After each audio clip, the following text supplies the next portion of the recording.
మీరు మొన్నటి వరకు లేడీ విలన్గా చేశారు, క్యారెక్టర్ ఆర్టిస్ట్ చేశారు, కానీ ఈ సినిమాలో లీడ్ రోల్లో చేస్తున్నారు. ఇది హీరోయిన్గా మీ రీఎంట్రీ అనుకోవచ్చా, లేక లీడ్ క్యారెక్టర్ మాత్రమే అనుకుంటున్నారు?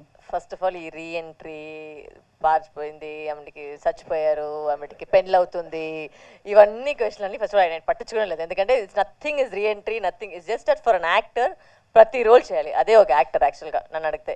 అది హీరోయిన్గా చేయాలి, లీడ్గా చేయాలి, క్యారెక్టర్గా చేయాలి, విల్లీగా చేయాలి, ఇవన్నీ స్లాట్స్ అన్ని నాకు అసలు నేను ఆ స్లాట్స్లో పోయలేదు, నేను చూసుకోలేదు. ఇప్పటివరకు మీరు చెప్తున్నారు క్యారెక్టర్ రోల్, నాకు అడిగితే అది మెయిన్ రోల్ అని చెప్తాను నేను. అంటే వీరసింహారెడ్డిలో ఆ భానుమతి క్యారెక్టర్ అంటే సినిమానే లేదు. So that is for me lead only. I don't see the point of character. ఇది నా వైపులో చూస్తే అన్ని రోల్ చేయాలి అంతే. ఒక యాక్టర్గా వచ్చి ఒక సాటిస్ఫైడ్ ఫీలింగ్ రావాలంటే అన్ని క్యారెక్టర్ చేయాలి. సో ఆ విధంలో నా జర్నీలో ఇది ఒక క్యారెక్టర్ అంతే. నాకు ఇది కూడా క్యారెక్టరే. షబ్రిలో ఉండి వచ్చి ఒక క్యారెక్టర్ నేను చేస్తున్నాను. అది లీడ్ అని చెప్పేది మీరు. బట్ అంటే it's same for every film. You have to give you 100%. Every film you have to do your best. So అది నా మైండ్ సెట్. అది ఓకే. లాస్ట్ ఇంటర్వ్యూలో మీరు పిల్లల గురించి మాట్లాడారు. ఈ సినిమాలో మీరు ఒక మదర్గా యాక్ట్ చేశారు. ఆ మాతృత్వాన్ని పిల్లల గురించి మాట్లాడంటే అంటే పిల్లల గురించి మాట్లాడారు అప్పుడు ఒక ఇంటర్వ్యూలో. ఈ సినిమాలో మీరు మదర్గా చేశారు కదా, ఆ మాతృత్వాన్ని ఎలా ఎంజాయ్ చేశారు? I don't understand the question. Sorry, what? Okay అదా. ఓకే. దీంట్లో వచ్చి ఎస్ యూర్ రైట్, ఒక మదర్గా ప్లే చేశాను.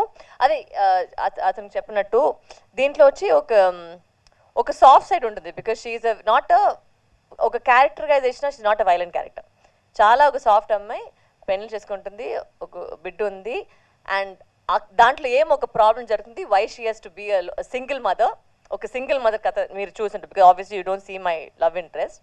It's a single mother story. దాంట్లో జరుగుతుంది, దాంట్లో ఎలా ఒక ట్విస్ట్ అవుతుంది, ఎందుకు అది వైలెంట్ అవుతుందని ఒక characterization. So it is very beautiful graph. నాకు ఒక అంటే from a soft to violent అనేది అది తెలుసు నాకు, న్యాచురల్గానే వస్తుంది అనుకుంటారు మీరు. అంటే అది కాదు, నేను I'm not a violent character. But in this movie I think the softness came out little bit more, which I like in the film. Honestly that was my challenge to portray you, and I think I've done a good job. Hopefully you will enjoy it. ఇందాక మీరు మాట్లాడుతూ హనుమాన్ చిన్న cinema అని అన్నారు. ఇప్పుడు sequel జై హనుమాన్ వస్తుంది. మీ character హనుమాన్తోనే ఆగిపోయిందా? ఇందులో కూడా అది మీరు ప్రశాంత్ వర్మ ఫోన్ నెంబర్ ఇస్తాను, మీరు ఆయన ఫోన్ చేసి అడగండి. ఓకే అండి.